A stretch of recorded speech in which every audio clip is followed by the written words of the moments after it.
Hey guys, welcome to a YouTube video. Today it's going to be talking about that Buck 112 clone, or copy is what I like to call it. And this knife has a good story to it, and I'll dig into that story right now before I go ahead and talk about it. My father bought a 112, what he thought was a real 112 Ranger automatic that was customized. But upon getting it, we both realized a couple of things, that this thing didn't look real. First off, me and my father instantly noticed that the color of the box is very off. I know it's kind of hard to pick up in the camera, but this is definitely a lot lighter shade of color than this is. And on top of it, the box is a different size. This is a 112 Ranger Auto that I ordered straight from Buck. And this is the one the guy's box gave us. On top of it, the cardboard feels very, very thin. You can see my father taped this right here because this box felt so flimsy, I could simply just tear it apart with my bare hands. And on Buck's actual boxes, they don't feel like that. And on top of that, the font's different. You see on the real boxes, they say Edge of a Legend. On this fake box, it says the I can't pronounce it right. I'm sorry if I butcher this. The master of the knife since 1902. And it says the same thing all over the box. And then you see the Forever Warranty font is off, because you see on the real box, it's a little bit off. And then you see the Made in USA logo on the opposite direction.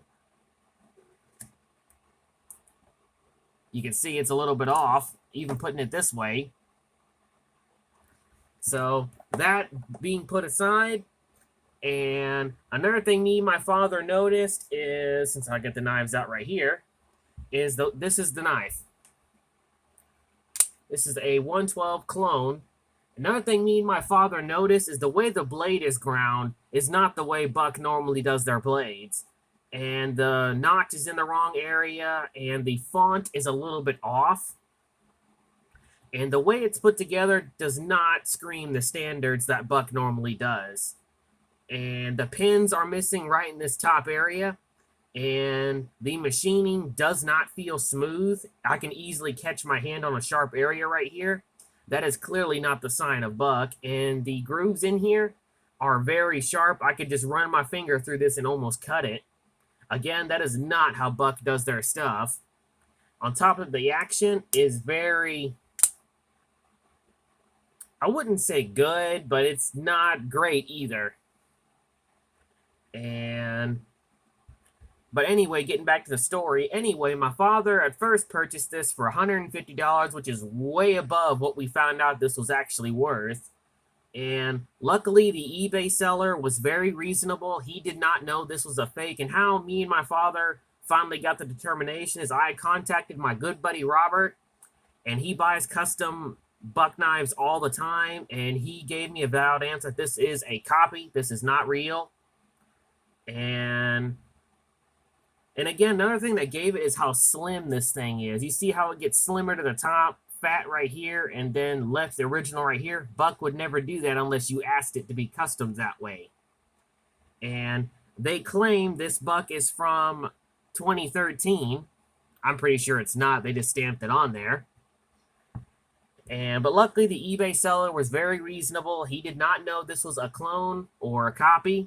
And he gave my father a good refund. He refunded him $100, and so we basically only paid $50 for this thing. And we found out this clone, even though it's a clone, is worth something. It's worth 60 bucks.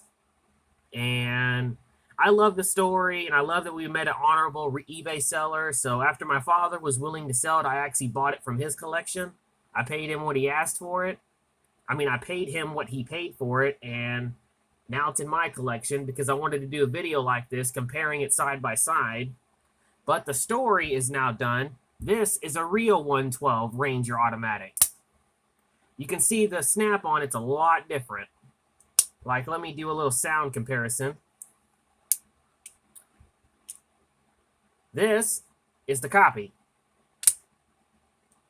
This is the rear Ranger. You see, it sounds a lot different. On top of that, the holes where the blade is punched is a lot different. Because you can see this one's got a notch cut out into it that catches onto the spring. This one's got a hole catch onto it like a regular switchblade. And on top of that, like I said, the pins were missing. Let me get y'all close up. Like this. As you see, Buck normally has 3 pins on the top. This one does not have those. And you see the buttons are even different. This one is more of a stainless. This one's brass. And again, you go this way and show them on top. You can see a big difference in the size. And then when you compare the blades, you see when Buck normally does a switchblade automatic, they don't put a finger notch.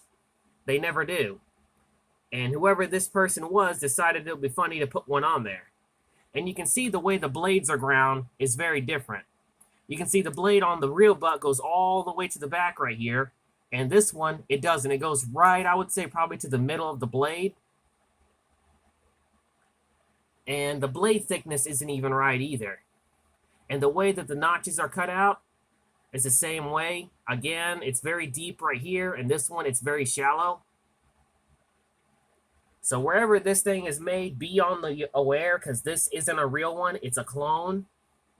I mean, if you just want this just to show people the difference between a real one and a fake one, by all means, get one. But do I think it's worth $50? I don't. I generally don't. I paid my father that so that way he can get his money back. But I generally think it is not worth $50 because it does not feel solid. I mean, it's hard to say if you're not holding this knife, but it does not feel like an actual Buck knife. The edges are not rounded off perfectly just like the normal ones are. And it doesn't feel like a real Buck knife. It doesn't have the quality standards that Buck normally has.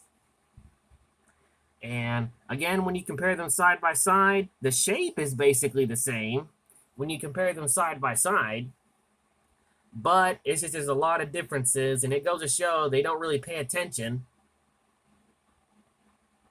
And this particular real Buck knife is from 2018.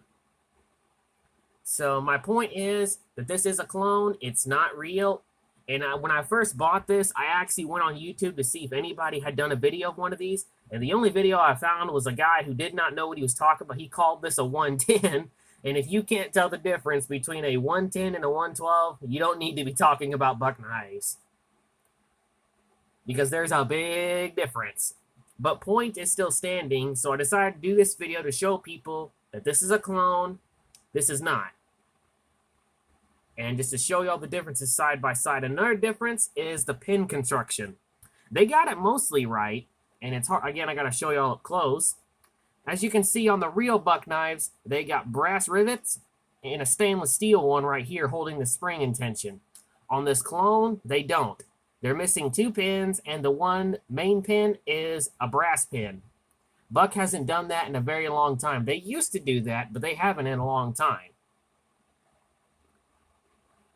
And on top of that, the edges of the back of the spring right here are very sharp. I mean, I could almost cut myself on this engraving, if you can even call it that. On top of that, this is machine engraving. This is not hand engraved. I can tell the difference. And Buck does either one, but point still stands. This isn't a real Buck knife. It does not speak to the quality of the real Bucks. And to be aware, just in case someone that may not know their knives that well is selling this, like on eBay, because the seller may not even know this is a real Buck, not real Buck knife. He just simply says, okay, it says Buck, it's real. But you can't go by that anymore because it's sad to say China's upping their game as far as making copies. And I don't know where this one is made, but I'm pretty sure this thing's made in China. So be careful and be on the lookout for things like this. Just because it may have the box, the paperwork, and may look real does not mean it is. And another thing I had to say is the font on the blade is a little bit different. You can see the numbers are stamped a little bit different, and so is the word Buck. So again, this goes to show this is the real one, this is a clone. Be aware. And if you just want this for your collection to play around with, then that's fine by me, because that's what I'm going to do with it. I'll probably just play around with it and show people the differences when I go to my friends and show them the differences between a fake and a real one. So that concludes this video. I hope you've enjoyed. And like I always say, be aware of this. And like I said, just because it may have the box and may have a paperwork and say buck on it, doesn't mean it's a real buck knife.